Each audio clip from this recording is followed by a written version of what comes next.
تو محمدی بن کے رہو، محمدی بن کے مرو، تو قبر آپ کے لیے محل ہے جنت کا، اور اللہ آپ کے استقبال میں ہوگا، اللہ کا نبی آپ کے استقبال میں ہوگا۔ مال بناتے بناتے بناتے نہ اپنا ہوش نہ بچوں کا ہوش، میرے نبی نے ہر پہلو پہ روشنی ڈالی، ہر پہلو پہ روشنی ڈالی۔ ابھی آپ چھوٹی عمر میں ہو، والدین کے حقوق اللہ وقت کا نبی بتا رہے کہ والد تیرا جنت کا دروازہ ہے۔ ایک شخص آیا، جی میں جہاد کے لیے آیا ہوں اور اپنے ماں باپ کو روتا چھوڑ کے آیا ہوں۔ آپ نے فرمایا واپس جا اور جیسے ان کو رلایا ہے نا ویسے ہی ان کو ہنسا، یہی تیرا جہاد ہے۔ تو ابھی آپ کے لیے والدین ہیں۔ اور ان بچیوں کی مناسبت سے جبریل انسانی شکل میں آیا اور پوچھا یا رسول اللہ قیامت کب آئے گی؟ تو آپ نے فرمایا وہ تو اللہ ہی جانتا ہے، کیا کوئی نشانی بتا دیں؟ تو آپ نے کہا ان تلد الامۃ ربتہا، جب تو دیکھے کہ بیٹیاں ماں سے نوکر والا سلوک کرتی ہیں، جب تو دیکھے کہ بیٹیاں ماں سے نوکر والا سلوک کرتی ہیں، اور عرب کے بدو بڑی بڑی بلڈنگوں کے مقابلے کرتے ہیں، تو سمجھنا کہ بس کام نیڑے تڑے ہی ہے۔ بچیوں کا ماں سے گستاخی کرنا قیامت کی نشانیوں میں سے۔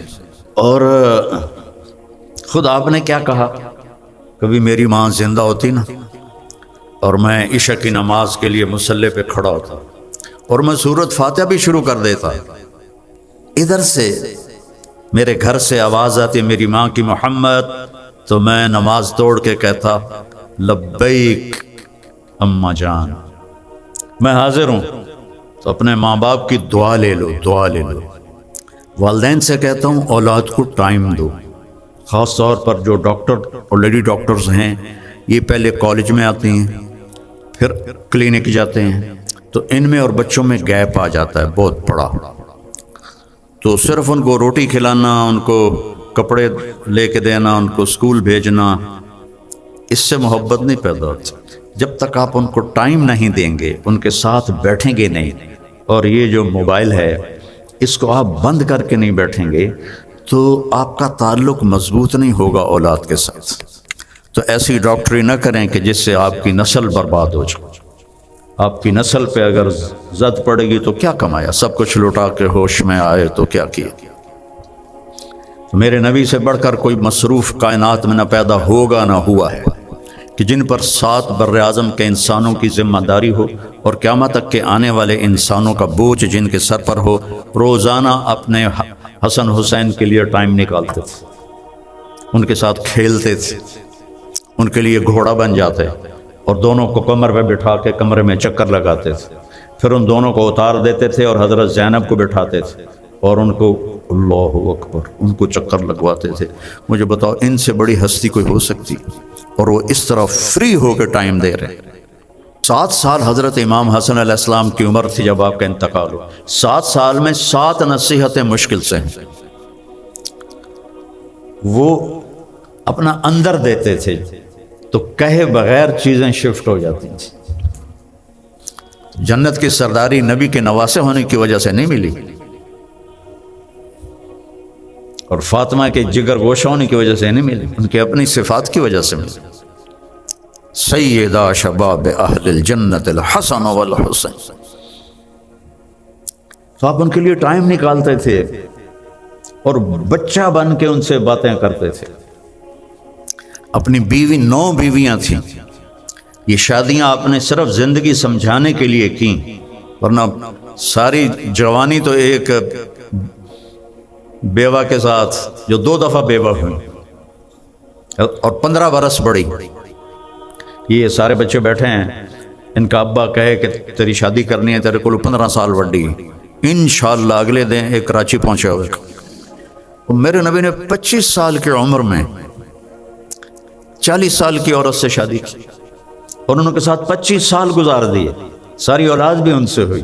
حضرت ماریہ سے ایک بیٹا ہوا اور ساری اولاد آپ کے سامنے چلی گئی سوائے حضرت سیدہ فاطمہ علیہ السلام کی۔ تو آپ نے فرمایا ما تزوجت وما زوجت الا بوحی من السماء، میں نے جہاں بیٹی کی شادی کی، جہاں اپنی شادی کی، آسمان سے وحی آئی، پھر میں نے شادی کی۔ تو وہ تھی ہمیں زندگی سمجھانے کے لیے، ہر قسم کی عورت سے نباہ کر کے آپ نے گھر چلا کے دکھایا، فاقوں کے ساتھ گھر چلا کے دکھایا۔ کیا وہ اخلاق تھے آپ کے؟ اظہار محبت، خاوندوں سے کہتا ہوں، بیویوں سے کہتا ہوں، ایک دوسرے سے محبت کا اظہار کرو، یہ میرے نبی کی سنت ہے۔ اولاد سے اظہار محبت کرو، اولاد کو عزت بھی دو، محبت بھی دو، اور اظہار بھی کرو، ورنہ تعلق مضبوط نہیں ہوگا۔ سیدہ فاطمہ جب آتی تھیں ہمارے نبی کے گھر تو وال ٹو وال تھے، یہ تو نہیں کہ کسی وہ دوسرے محلے میں رہتی تھی، دیوار سے دیوار ملی ہوئی تھی۔ جب حضرت فاطمہ آتی تو آپ ایسے کھڑے ہو جاتے، بیٹی کے لیے کھڑے ہو جاتے، اور وہیں کھڑے نہیں رہتے تھے، تھوڑا آگے بڑھتے تھے، اور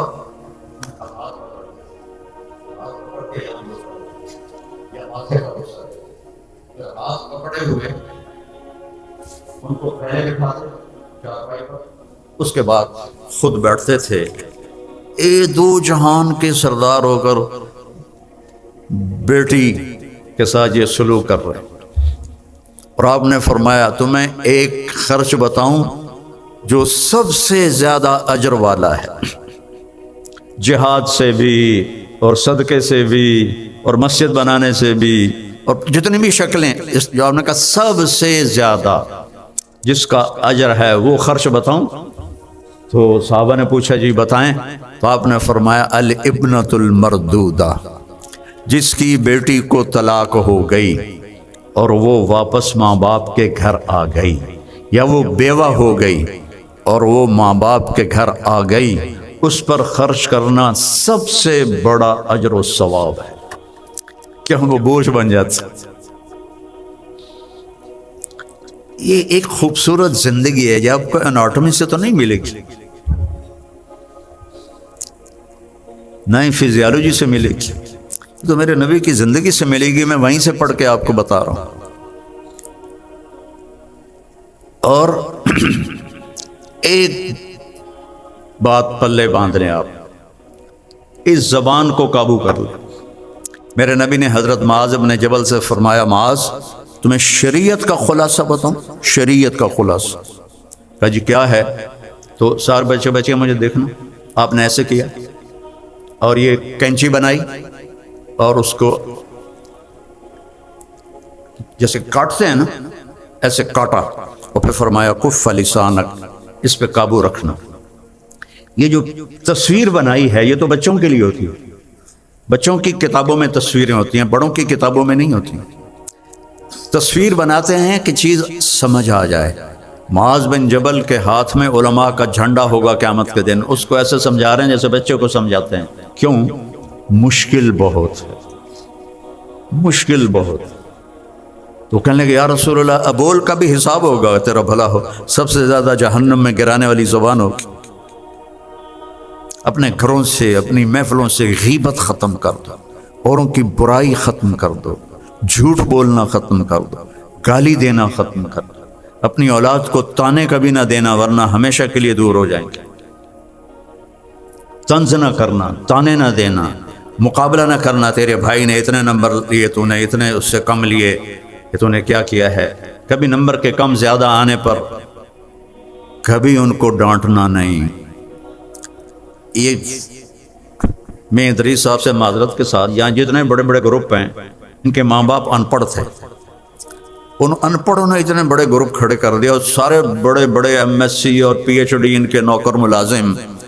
تو تمہارے اے کیوں نہیں آئے، تمہارا بی کیوں آ گیا، تمہارا سی کیوں آ گیا، ساڑھے واری تا سی بی ہوندہ ہی نہ آئی، 33 نمبر آئے تھا سا اپنی تاڑی مار دیا سے پاس ہو گیا۔ ہاں نیک بنے، بس یہ ٹارگٹ بناؤ، بیٹا یا بیٹی نیک بنے اور آگے ان کے گھر گھرانے نیک بنے، بس یہ سب سے بڑی دعا ہے۔ نہ آپ ان کا رزق بنا سکتے ہو، نہ ان کا مقدر بنا سکتے ہو۔ ان کو محبت دو، ان کی غلطیوں پر فوری مت ٹوکو، آپس میں بھی بہن بھائی ایک دوسرے کو مت ٹوکو، محبت کم ہو جاتی۔ یہ بہت زہریلی چیز ہے، میرے رب کی قسم، پوری دنیا کا سمندر کا پانی اکٹھا کروں تو اس کی کڑواہٹ کم ہے اور اس کی کڑواہٹ زیادہ ہے۔ پوری دنیا کے شہد کے ذخیرے اکٹھے کروں تو ان کی میٹھاس کم ہے اور اس کی میٹھاس زیادہ ہے۔ ہر ساس کی تمنا ہوتی ہے کہ بہو میری نوکر بن جائے، ہر بہو کی تمنا ہوتی ہے کہ ساس میرے تھلے لگ جائے، اور اگر آپس میں محبت ہو تو یہ رشتہ بہت خوبصورت۔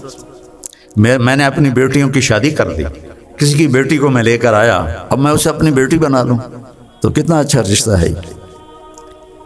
اور بچی کے ماں باپ اس سے چلے گئے تو خامند کے ماں باپ مل گئے، وہ ان کو ماں باپ بنا لیں، وہ انہیں بیٹی بنا لیں، تو بہت اچھا رشتہ ہے۔ لیکن تقابل اور شریعت اور سیرت نہ جاننے کی وجہ سے لڑائیاں لڑائیاں لڑائیاں، کبھی خامند گرم ہو جائے بیوی چپ ہو جائے، کبھی بیوی گرم ہو خامند چپ ہو جائے، بچے گرم ہو جائیں ماں باپ چپ ہو جائیں، ماں باپ گرم ہو جائیں بچے چپ ہو جائیں، اس سے محبت باقی رہتی ہے۔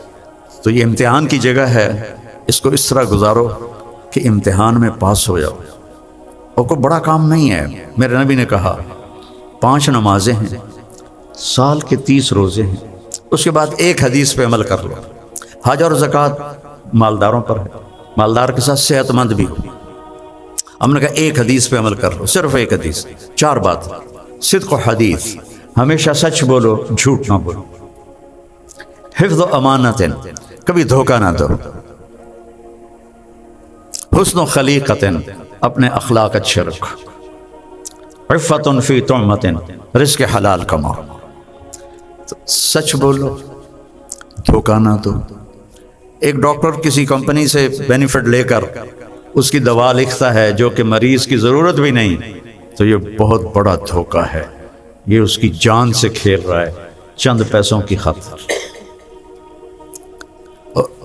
اور کئی ٹیسٹ لکھ دیتا ہے جو ہونے بھی نہیں، جن کی ضرورت بھی نہیں، اور لیبارٹریوں والے وہ وہاں ڈسٹ بن میں ڈال دیتے ہیں اور اس کے پیسے لکھ کے آ جاتے ہیں، ڈاکٹر کو بھی حصہ چلا جاتا ہے اور ان کو بھی۔ یہ دھوکہ ہے، یہ دھوکہ نہ دینا کسی کو۔ آپ کے پاس آپ کا رزق آئے گا، اللہ نے لکھ دیا ہے، آئے گا، ضرور آئے گا۔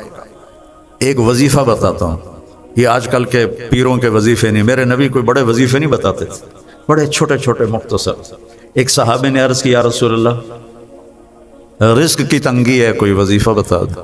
اب آج کل کو جو پاکستان کے حالات ہیں، سارے ہی لوگ تنگی کا شکار ہیں، تو چاہے زراعت ہے چاہے تجارت ہے، کھلم کھلا نقصان ہو رہے ہیں۔ ہماری ہر فصل کروڑوں کے گھاٹے سے ہم بیچ رہے ہیں۔ تو میرے نبی نے فرمایا، انہوں نے کہا یا رسول اللہ کوئی وظیفہ بتائیں، تو میرے نبی نے فرمایا ادم علی الطہارہ یوسع علیک رزقک، باوضو رہا کر تیرا رزق بڑھ جائے گا۔ ایک لوٹا پانی، ستارہ کیمیکل دی لوڑ ہی کوئی نہیں، ایک لوٹا پانی، باوضو رہو۔ اس کا ایک فائدہ اور ہوگا، آپ سے شیطان ڈرے گا، اور تیسرا فائدہ اللہ آپ سے پیار کرے گا، چوتھا فائدہ فرشتے آپ سے پیار کریں گے، پانچواں فائدہ باوضو مر گئے تو شہید مریں گے۔ تو اتنی چیزیں اس وضو کے ساتھ جڑی ہوئی ہیں۔ MTJ اسپیچز آپ کے لیے لا رہا ہے مولانا طارق جمیل صاحب کے لیٹسٹ بیانات۔ ہمارے چینل کو سبسکرائب کریں اور بیل کے آئیکن کو پریس کریں تاکہ نئے آنے والے بیانات آپ سن سکیں۔